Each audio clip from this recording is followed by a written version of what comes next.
Assalamualaikum warahmatullahi wabarakatuh. Hai semuanya. Semoga kalian semua dalam keadaan sehat walafiat. Pada kesempatan ini kita akan membahas mekanisme perilaku individu dalam psikologi pendidikan. Selamat menyaksikan. Mekanisme perilaku individu dalam psikologi pendidikan. Memahami perilaku siswa esensial untuk meningkatkan pembelajaran. Psikologi pendidikan mengkaji proses belajar siswa. Tujuannya, meningkatkan pengajaran dan hasil siswa. Studi menunjukkan guru paham psikologi bisa tingkatkan prestasi siswa hingga 15%. Dasar-dasar psikologi pendidikan. Ada 3 pendekatan utama dalam psikologi pendidikan yang membantu kita memahami bagaimana siswa belajar. Behaviorisme pembelajaran terjadi melalui respons terhadap stimulus. Contoh, guru memberi hadiah kepada siswa yang menjawab dengan benar untuk memperkuat perilaku positif. Kognitivisme pembelajaran melibatkan proses mental seperti memori dan pemecahan masalah. Contoh, siswa menggunakan diagram konsep untuk memahami hubungan antara berbagai ide. Konstruktivisme siswa membangun pengetahuan berdasarkan pengalaman dan interaksi sosial. Contoh, siswa bekerja dalam kelompok untuk memecahkan masalah nyata dan menemukan solusi sendiri. Selanjutnya mekanisme perilaku, motivasi. Mekanisme perilaku. Motivasi dibagi menjadi 3 bagian mekanisme. Yang pertama motivasi intrinsik.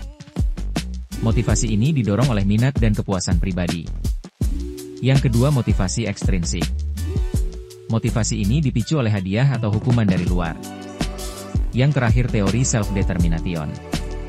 Motivasi ini berfokus pada otonomi, kompetensi, dan keterhubungan. Mekanisme perilaku, persepsi. Persepsi adalah proses kognitif di mana siswa menerima, mengolah, dan menafsirkan informasi yang mereka terima dari lingkungan sekitar, terutama dalam konteks pendidikan.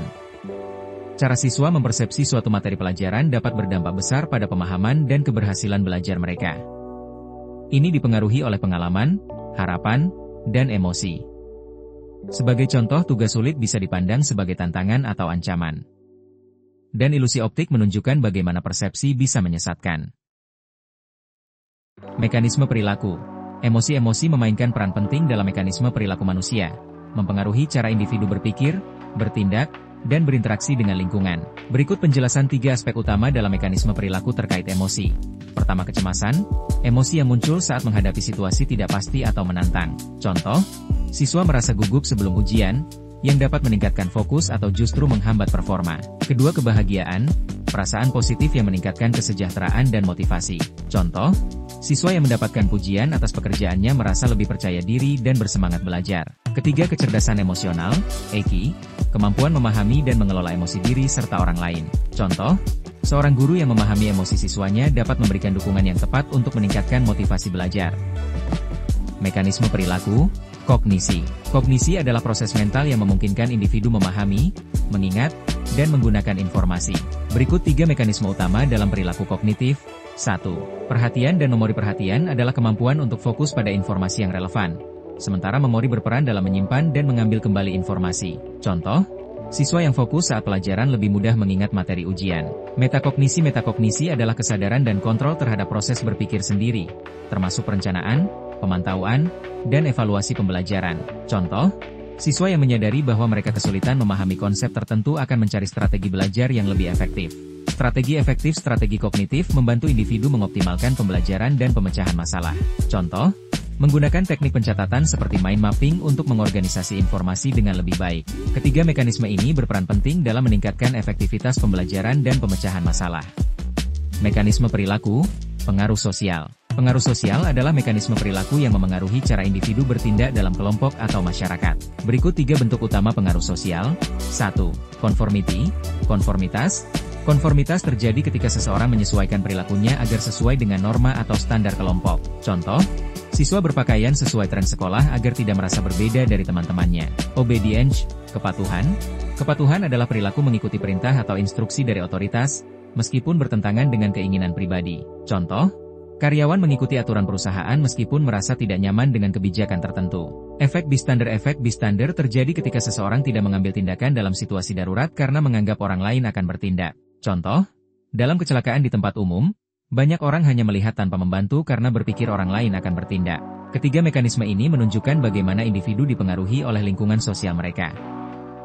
Pengaruh mekanisme perilaku pada pembelajaran. Mekanisme perilaku memiliki pengaruh besar terhadap pembelajaran. Berikut adalah 4 aspek utama yang berperan dalam proses belajar. Motivasi. Dorongan internal atau eksternal yang memengaruhi keinginan siswa untuk belajar. Contoh, siswa yang memiliki tujuan akademik jelas lebih bersemangat dalam menyelesaikan tugas. Persepsi. Cara siswa memproses dan memahami informasi yang diberikan. Contoh, siswa yang melihat matematika sebagai tantangan menarik akan lebih mudah memahami konsepnya dibandingkan yang merasa takut terhadap pelajaran tersebut. Emosi. Perasaan yang memengaruhi fokus dan keterlibatan dalam pembelajaran. Contoh, siswa yang merasa senang dan nyaman di kelas lebih mudah menyerap materi dibandingkan yang mengalami stres. Kognisi. Proses mental seperti perhatian, memori, dan pemecahan masalah yang mendukung pembelajaran. Contoh, siswa yang menggunakan teknik pencatatan efektif dapat mengingat informasi lebih lama dan memahami materi dengan lebih baik. Keempat aspek ini saling berkaitan dan berkontribusi terhadap efektivitas pembelajaran. Tips praktis untuk guru. Berikut adalah beberapa tips praktis yang dapat membantu guru meningkatkan efektivitas pengajaran. 1. Ciptakan lingkungan positif. Lingkungan belajar yang nyaman dan mendukung meningkatkan motivasi siswa. Guru dapat menetapkan norma yang jelas, membangun hubungan positif, dan menciptakan suasana kelas yang kondusif. Gunakan beragam strategi. Setiap siswa memiliki gaya belajar yang berbeda. Menggunakan berbagai metode seperti diskusi, eksperimen, dan teknologi dapat membantu siswa memahami materi dengan lebih baik. Berikan umpan balik konstruktif. Umpan balik yang tepat waktu dan spesifik membantu siswa memahami kekuatan dan kelemahan mereka. Guru sebaiknya memberikan pujian serta saran yang membangun untuk meningkatkan motivasi dan keterlibatan siswa. Ajarkan strategi belajar. Membantu siswa mengembangkan keterampilan belajar seperti manajemen waktu, teknik pencatatan, dan pemecahan masalah akan meningkatkan efektivitas pembelajaran mereka. Dengan menerapkan tips ini, guru dapat menciptakan pengalaman belajar yang lebih menarik dan produktif bagi siswa. Kesimpulan. Kesimpulan ini menyoroti pentingnya psikologi pendidikan dalam meningkatkan efektivitas pengajaran dan pembelajaran. 1. Memahami perilaku siswa adalah kunci sukses mengajar. Guru yang memahami bagaimana siswa berpikir, berperilaku, dan merespons pembelajaran dapat menyesuaikan metode pengajaran agar lebih efektif. Pemahaman ini membantu menciptakan strategi yang sesuai dengan kebutuhan individu siswa. Psikologi pendidikan membantu menciptakan lingkungan belajar inklusif. Dengan menerapkan prinsip psikologi pendidikan, guru dapat membangun suasana kelas yang mendukung semua siswa, termasuk mereka yang memiliki kebutuhan khusus. Lingkungan yang inklusif meningkatkan keterlibatan dan motivasi belajar. Pengetahuan psikologis memungkinkan guru mengoptimalkan hasil belajar. Guru yang memahami aspek psikologis seperti motivasi, persepsi, dan emosi dapat merancang strategi pembelajaran yang lebih menarik dan efektif. Hal ini berkontribusi pada peningkatan prestasi akademik siswa. Guru harus terus belajar dan menerapkan ilmu psikologi. Dunia pendidikan terus berkembang, sehingga guru perlu memperbarui pengetahuan mereka tentang psikologi pendidikan. Dengan terus belajar, mereka dapat mengadaptasi metode pengajaran sesuai dengan perkembangan siswa dan tren pendidikan terbaru. Psikologi pendidikan adalah fondasi penting dalam menciptakan pengalaman belajar yang lebih baik bagi siswa. Setelah memahami materi, maka kerjakan tugas di akhir pertemuan ini. Tugas tercantum pada deskripsi video, dan juga link absensi dan link Google Drive juga tersedia di deskripsi video. Terima kasih. Wassalamualaikum warahmatullahi wabarakatuh.